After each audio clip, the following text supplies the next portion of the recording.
Yeah, it's our time to shine. Show that's the kind of state of mind you gotta combine with hard work and time. You gotta climb to the top. Don't let yourself drop till your heart stops. Let this beat rock. Got a new clock and a new stock for this new rock. Just let your mind loose from the new stock. Drunk off the goose, thinking that I'm too pop. Getting caught with a few thoughts cause I'm too lost. Off, the speakers can't even handle me. Giving what I got, nobody's gonna drain my energy. And I will never stop, I'm motivated by enemies. Setting up shop so everybody remember me. And though I am not going through life regretfully. All right, so I'm here with Ben Moberg of Pure Endurance MX. Ben is here to talk about strength training and how it applies to motocross.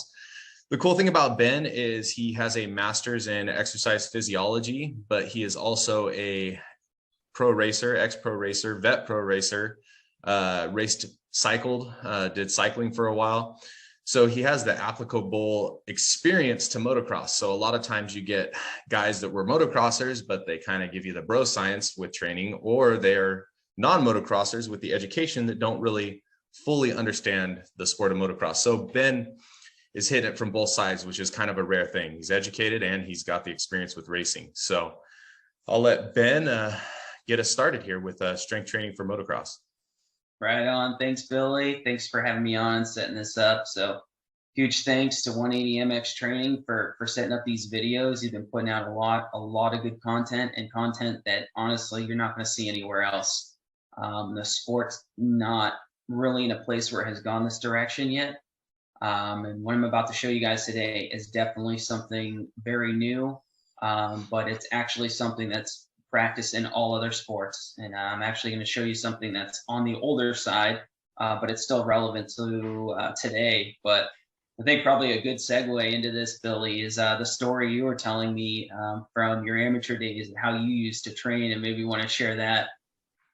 Yeah, so when I was about 16, I grew up, and Tyler Evans lived about 20 minutes from me. And when I was an 80 beginner, he'd come over and ride. So I idolized Tyler Evans. I thought he was awesome. I mean, the guy was fast, he had the cool look to him, and then so when I turned pro, I did some races with Tyler, and Tyler started doing really good. And like I did some arena crosses where like Tyler and I were battling, and then all of a sudden he was racing supercross and getting top 10s. Well, I looked at Tyler and I'm like, man, that guy is like yoked. He's put on some muscle and he's doing really good. And so I'm like, you know what? I'm like, I don't need to do this cardio stuff. I'm going to go weight lift, do a little bit of cardio here and there.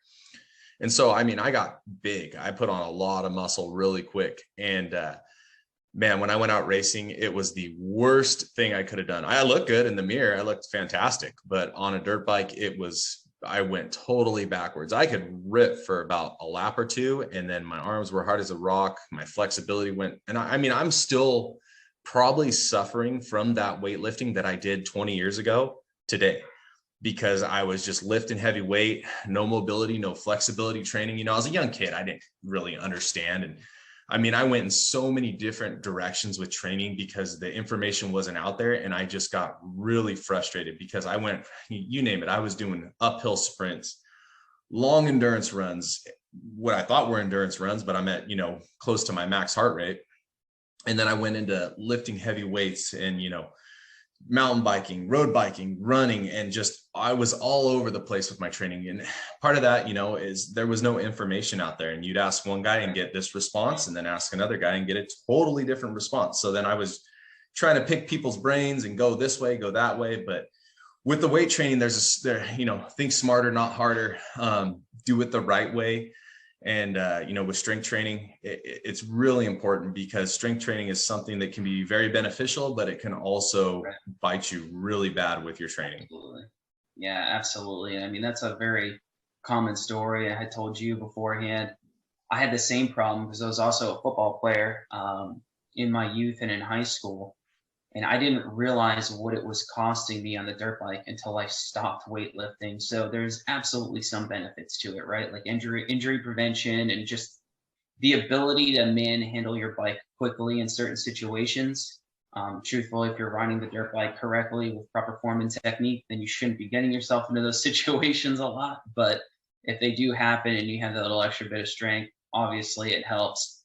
But man, you touched on some key things. One being that information isn't out there. So we're just listening to other people tell us what might be best. And the other thing that you brought up was mobility and flexibility and how, or lack thereof, and what that can cost you if you're weightlifting. That's definitely something we're going to circle into when we get into talking about this. So won't delay it any further. We'll just jump right into this, and I'll warn the audience, if you're looking for a silver bullet for how to exercise off the dirt bike, or you think that there's a one-size-fits-all program, couldn't be further from the truth, and that's not what this is going to be.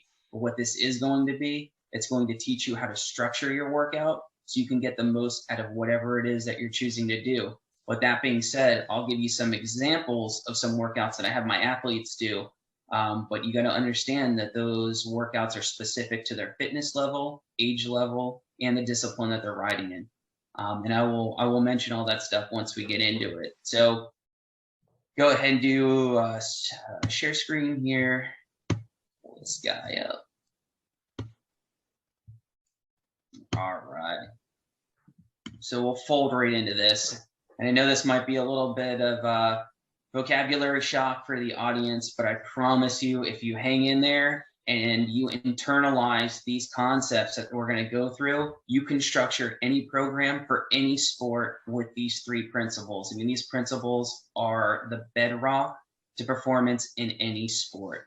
So I'll get right into it. So the principle of overload, pretty simple. Your body can't get stronger unless you stress it out a little bit from day to day. I can't get myself to a 30-minute moto if I'm riding 10-minute motos week after week after week. So the principle of overload states the body must be slightly overloaded from workout to the next in order to grow stronger. Now, how much is enough or how little is too little? Well, the ACSM recommends no more than 10 to 15% increases in either volume, duration, or intensity from week to week. Now, one might be asking, well, what good is that information? Well, that information came from longitudinal studies that were conducted over decades in various sports to figure out, hey, what is that optimal range in which people can keep on jumping up their overload from week to week without overtraining? But they're still getting enough stimulus to build stronger. And they found that that optimal range was 10 to 15%. So what does that mean in practice? Well, I put an example down here. And this might be a good example of when you may need a coach, because you need to keep track of what you're doing from week to week. In this case, let's say we have an athlete. If we were to calculate out the total amount of weight lifted per week. So you would do that by figuring out how many reps were performed with a given weight and how many sets. You multiply that all together to get your total weight lifted. And if you added up all the weight lifted from one workout to the next, let's say your total weight lifted in a week was 2,000 pounds. That means the next week you could lift between 2,200 or 2,300 pounds. And that can be accomplished either by adding weights or by adding reps.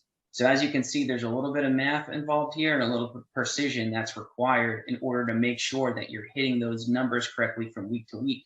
So it takes a little bit of work. Another example would be, let's say you're doing 10 hours of cycling per week and you want to follow this rule correctly. Well, that's about 600 minutes. So you're not looking at adding a whole lot of time per week. And some might say that just doesn't seem like a lot. But if you're doing this week after week, month after month, it adds up very quickly. And I promise you, taking that approach will keep you in it in the long run, seeing long-term consistent gains. What people normally do is they go into the gym. If they overload at all, they're more in the range of 20 to 30% increases. They get strong really fast, but as quickly as they get strong, usually by about week 6 or 8, the performance starts to decay because they're overtrained and their body cannot keep up with the training load. So with that being said, the next principle to go into is the principle of progression. So it's basically just overload, but on a macro scale. So with overload, we're talking about week to week. With progression, we're talking about month to month. So you're just applying that same rule, but on a larger time frame. And then finally, the principle of specificity. The body adapts in a manner specific to the demands we put on it. So a runner is only going to get good at running by running. Swimmer will only get good at swimming by swimming. A dirt bike rider, you guessed it, you're only going to get better at dirt bike riding by riding the dirt bike. Are there some benefits to be seen in the gym? Absolutely. Even more so if you can make those lifts specific to the demands that you're seeing while riding.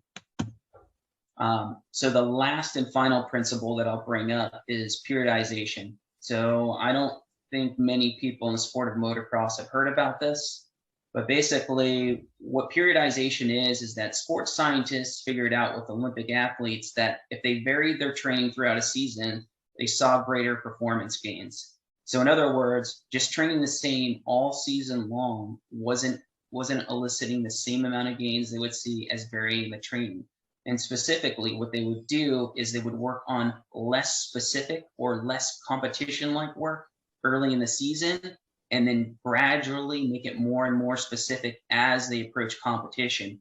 And as you can see at the bottom of the slide, I kind of try to demonstrate this visually with a chart where you see the larger arrow going from the off season to the competition portion of the season. And underneath of that, you can see how it stacks up. You go from general training, preparation training to race training. And I'll demonstrate this in the coming slides.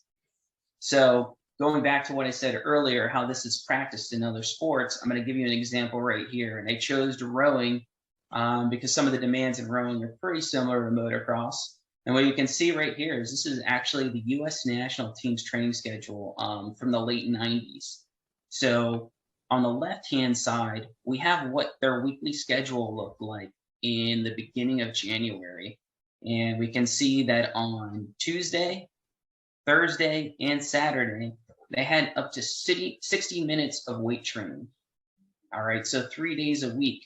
Now, when they transitioned into their actual competition season, which is shown on the right side of the screen, this is in April, there are no weightlifting workouts in here. But what is also significant is if you look at what they did in January, their work in the boat wasn't very significant. There were smaller workouts, not very specific. It allowed for them to do more work in the gym. But as they approached the season, they cut out the weights and they increased the amount of work that they actually did in the boat. So they went from less specific training to more specific training. So what does that actually look like for a motocross athlete? Well, I cut out a sample workout for one of my athletes. He's an A-class works rider. He just turned 17, so he's on the younger side.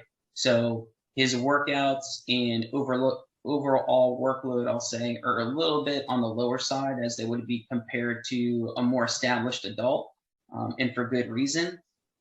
But what you can see in here is that on Tuesdays and Thursdays, I have workouts set up for him. And one thing that I am a huge advocate of for motocross athletes are circuit workouts. So although you're hitting the weights, you're going from one workout to the next. And usually what I do is I will alternate between either an upper body and a lower body exercise, or I'll alternate between a push-pull exercise. So for example, maybe for your first workout, you do a push press. The next one, you can do a pull up. So I alternated between a push and a pull workout. I usually only separate each workout by about 15 seconds. And I usually shoot between 6 and 15 exercises per session, depending on the fitness level of the athlete. And as you can see, his dirt bike riding, this was early in the season. I think this was early in his base building period in like December of 2021. His dirt bike rides were really simple. As you can see here on Wednesday, I just had him do 3 by 10 minutes at an intensity of 70 to 85%. And this is necessary to leverage it this way, because if I were to have him do something more difficult on the dirt bike, he really wouldn't be able to do a heavy workout the day before without compromising his quality of work on the dirt bike. And again, Thursday, we repeat that workout. And then what I had planned for him on the weekend is, if he couldn't hit his dirt bike rides, I made an alternate, I'll say, moto simulation workout for him, which you can see at the bottom. So now we'll juxtaposition that with what it looks like when he approached his race season. Now that we're into his race season, you'll notice there is no weightlifting in here whatsoever. The only time I'll have him do weightlifting is if he misses a dirt bike ride and needs to do a simulation workout. Otherwise, I have him doing easy cardio, but you'll notice on his Wednesday dirt bike ride, His workout is significantly more complicated than it was back in December. You'll notice I have him doing 2 15-minute motos, and his intensity level was supposed to be at 85 to 90%. And then his final session of the day, he would do 4 2-lap sprints. And those sprints would be separated by a duration that was equal to however long the sprint took. So it's a mixture of, I'd say, moderate intensity and high intensity in one workout. It would not be possible for him to execute that workout if he was weightlifting the day before. And if he tried to weightlift the day after, his body would still be fatigued from this ride. So you're getting diminishing returns. And then obviously I have him rest on Friday so he can get into harder, more complicated workouts for the weekend. And by workouts, I mean what he's doing on the dirt bike. So here is an example of some preseason training workouts that he was doing. You can see in here on the left-hand side, I have him doing some dumbbell lateral raises, leg flutters, bent over rows, bicycle crunches. So I like having people utilize free weights because it will engage your core more. I like to do closed chain exercises, meaning like your feet are usually on the ground, so you have to support your own body weight, which is similar to what we're doing on the dirt bike when we're standing on the pegs. Another example of his workout on the right here, it was just an alternate workout that I had for him, push-ups, lunges. And what you can see is I'm hitting various parts of the body. I'm not focusing on any one thing. Why? Because dirt bike riding is a full body workout. We don't need to focus on the chest. We don't need to focus on the lats. We don't need to focus on our biceps. The culmination of all those things is absolutely perfect. Now, we'll see what I had him do as he approached his competition portion of the season. So as you see up here, I say race season training example. If I were going to have him do anything at all, you'll notice in here, there's no weights involved at all. They're just body weight lifts. So 45 seconds of crunches, then he's doing 45 seconds of burpees, 45 seconds of mountain climbers. I've eliminated the weights. And honestly, just by doing stuff like this and your work on the dirt bike is enough to maintain the gains that you made in the off season with the weights anyways. So some key takeaways here. And I'd say this is probably the most important point of all of this. If you follow the 4 principles of exercise physiology, it's actually more important than the actual lifting, as it provides the foundation and structure to workouts, which prevents you from having plateaus and overtraining. The awesome thing about dirt bike riding is that it is a full body workout, so almost any lift you choose to do will have some benefit, so long as you are following the principles of training. People's trying to sell you silver bullets online or in books telling you, all right, this is the ultimate moto endurance workout, and it's guaranteed to give you a better 30-minute, laps, and you're not going to get any arm pump. It's all bullshit. Because you should be changing your training throughout the season, and it should be varying from week to week. You shouldn't be doing the same thing over and over again. It might work for the first 4 weeks, but then after that, you're going to plateau. As I already mentioned, almost any lift is beneficial provided you are using correct technique and form. So as Billy was talking about earlier, you want to make sure that your range of motion and mobility is not impacted by any type of previous injury. Otherwise, you're just going to hurt yourself in the gym. And there's no worse way to start a season than saying that, yeah, I pulled something in the gym. Some good reasons to hit the weights, maybe even in the season, is if you have biomechanical indifferences. If you notice from a previous injury that maybe the left side of your body is weaker than the right side, you need to get those things merged together. There needs to be good symmetry between your right and left side. Naturally, we all have asymmetries, but it's percent differences. It's not in the double digits. So if you notice like your left side is significantly stronger than the right, you need to bridge that gap because that will affect your riding and could lead to a crash or injury. People who can't ride in the off season, like people in the northern regions, New England riders, you may have to stay in the gym a little bit longer as you approach your competition season simply because you can't ride. So I'd say something is better than nothing in that case. So you want to do a little bit more cardio and a little bit more in the gym. And a good rule of thumb that me and Billy were talking about before this presentation is I generally have my guys hit weights 12 weeks or more out from competition. When we're 6 weeks out, that's when we transition to the body weight. And then once we're in our competition phase of the season, you're competing now, whatever it is, 12 or 16 round series.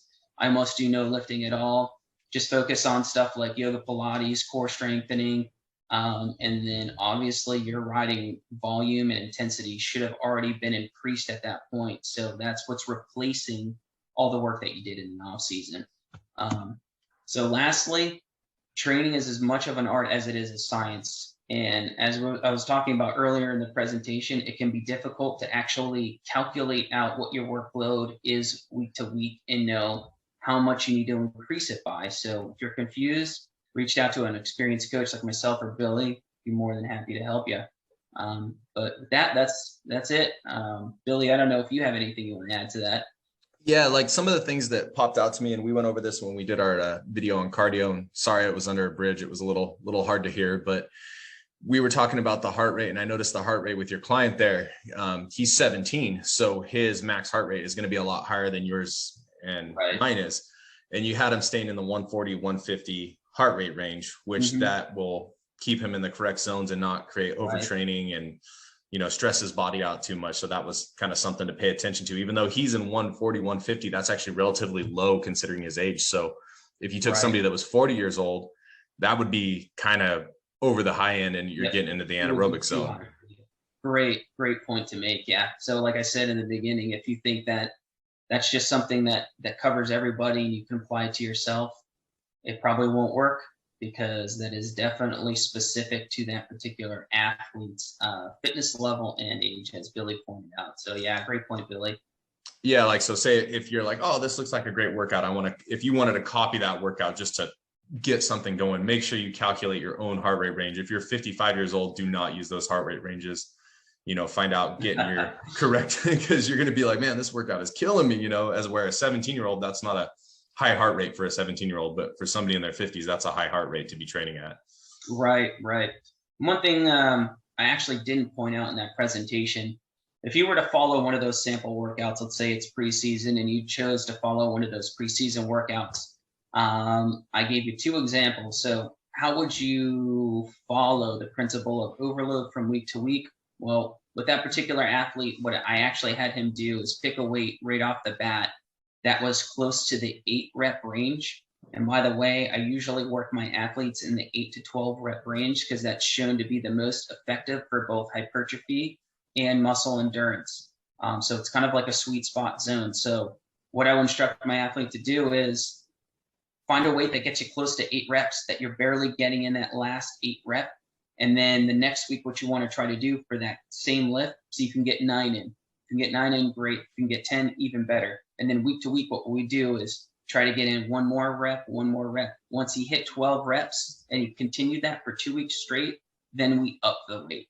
So that's kind of how you follow the principle of overload and also weight management. And by that, I mean how much weight you're actually using. So that's definitely an important distinction to make when you're following those training plans. Yeah, and that makes sense. No, this is great information. I mean, like I say, maybe both of our careers would have been a little different when we were younger if we had this information out there, right? Like, we were just shooting in the dark trying to figure out training back in the day. And I mean, you went to school and kind of got it all figured out, or nobody's really got it all figured out, but you have a lot more going for you than, the average person. And, it's really good that you can put that all together and give people some guidance with training. So and it's great. And if anybody has some reading time on their hands, Ben does have a book that's for sale on Amazon, which goes a little more in depth. Yeah. Yep. It brings up all those principles again. And the book itself is actually focused specifically on how to train on the dirt bike. So it is a long-term goal of mine to also publish a book that talks about how to train off the bike. But to me right now, the most important thing was to get some information out there to people so they know what to do on the bike, so they're not burning themselves out and they're getting the most out of it. It's called the 12-week motocross training manual. It's on Amazon. There's definitely stuff in there too that can tell you how to make that fit for, a year-long season, because I recognize people aren't racing for 12 weeks at a time. The book's basically just meant to give you foundation and structure to carry into your own training program. Yeah, and like you said earlier, you know, you're not going to go swim 6 days a week and then go race on the weekends, right? To be a good motocrosser, the most important thing is training on the bike and training effectively. You know, when I was younger, I didn't understand how to do it. I would just go out and hit cliff jumps, and then I'd do a 5-minute moto, and then they'd run me 15 laps at the track, and I'd be getting tired going, well, I ride, you know, but my riding was not applicable to what I was doing on the weekends. So, right, you know, it's good. Even if you can't hit the gym all week long and off the bike training can't be your main focus, make on the bike training your main focus. If you only got, you know, 2 days a week to just ride, make your riding effective when you are riding. Exactly. Yeah, well said. But with that, that's all I got. All right, fantastic. I'm going to